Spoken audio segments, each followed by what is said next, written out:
చెప్పారు తప్పితే ఈ రాష్ట్ర అభివృద్ధికి ఎంత ఖర్చు పెట్టింది, ఈ రాష్ట్ర ఆదాయాన్ని పెంచడానికి ఎటువంటి చర్యలు తీసుకుంది, రాష్ట్రంలో భవిష్యత్తులో యువకులకి ఉద్యోగ అవకాశాలు కల్పించడానికి ఏం తీసుకుందని మాత్రం దాని గురించి మాత్రం మాట్లాడకపోవటం చాలా శోచ్యం అని చెప్పేసి మనం చేస్తాను. మరి ప్రభుత్వం వచ్చిన తర్వాత ఎంతో అనుభవజ్ఞుడైన చంద్రబాబు నాయుడు గారు, బాధ్యతతో ఉన్న కూటమి ప్రభుత్వం 25 పాలసీస్ని తీసుకొచ్చి ప్రపంచవ్యాప్తంగా పెట్టుబడిదారులందరినీ కూడా ఆకర్షించింది రాష్ట్రం అని చెప్పేసి నేను మనం చేస్తాను. జగన్మోహన్ రెడ్డి గారు ఒక సైడే చూస్తున్నారు.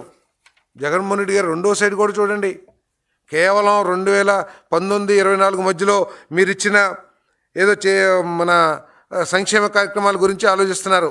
ఉదాహరణకి ఒక 2-3 చెప్తాను. కూటమి ప్రభుత్వంలో ఏం చేసింది మీకు 2019-24కి 24-29కి తేడా ఏంటో ఒక్కసారి గమనించమని చెప్పేసి చెప్తా ఉన్నాను. అమ్మఒడి వారు చెప్పినట్లే సాక్షి పత్రికలో వచ్చిందే 26,067 కోట్ల అమ్మఒడి. సేమ్ స్కీమ్ తల్లికి వందనం కేవలం మీ ప్రభుత్వంలోకి వచ్చి 20 నెలలు మాత్రమే అయ్యింది. 10,090 కోట్ల రూపాయలు ఇంకా 3 సంవత్సరాలు మిగిలింది. 3 సంవత్సరాలు ఇంకో 30,000 కోట్లు జమ కాబోతున్నాయి ఈ పిల్లలందరికీ కూడా. అంటే మీరు 26,067 కోట్లు ఇస్తే మేము దాదాపు 35-40 కోట్ల రూపాయలు తల్లికి వందనం ద్వారా పిల్లల చదువుకి మేము ఖర్చు పెట్టబోతున్నాం అనే విషయాన్ని మీరు గుర్తించమని చెప్పేసి మనం చేస్తాం. వైఎస్ఆర్ పెన్షన్ గురించి చెప్తున్నారు. 58,509 కోట్ల 40 లక్షల రూపాయలు వైఎస్ఆర్ పెన్షన్.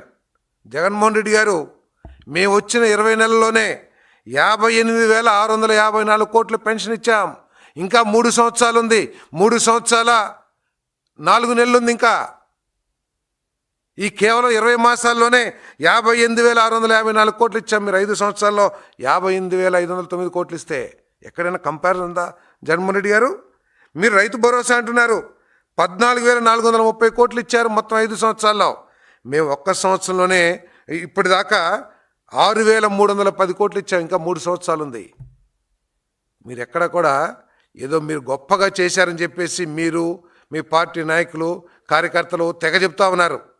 రెండు ఫిగర్స్, ఏ ఊరైనా ఏ వార్డు అయినా మున్సిపాలిటీలో ఏ వార్డు అయినా సరే ఏ సెక్రటరీ పరిధి అయినా సరే మీకంటే 40-50% అధికంగా ఆ గ్రామ పంచాయతీలోని ప్రజలకు కానివ్వండి, ఆ వార్డులోని ప్రజలకు కానీ మా ప్రభుత్వం ఇచ్చిందో లేదో లెక్కలతో సహా చూపిస్తామని చెప్పేసి మనం చేస్తాను. ఇంకా అభివృద్ధి తీసుకుంటే రోడ్లు కానివ్వండి, మీ ప్రభుత్వం మూలంగా మీ చేతకానితనం మూలంగా కేంద్ర ప్రభుత్వం నుంచి ప్రజల జీవనానికి జీవన ప్రమాణాలు మెరుగుపరిచే కార్యక్రమాలు జల్ జీవన్ కానివ్వండి, అమృత్ కానివ్వండి, మీ చేతకానితనం మూలంగా మీరు డబ్బులు సమకూర్చడం మూలంగా లక్షల కోట్ల రూపాయలు నష్టపోయారని చెప్పేసి నేను ఈ సందర్భంగా నేను తెలియజేస్తా ఉన్నాను.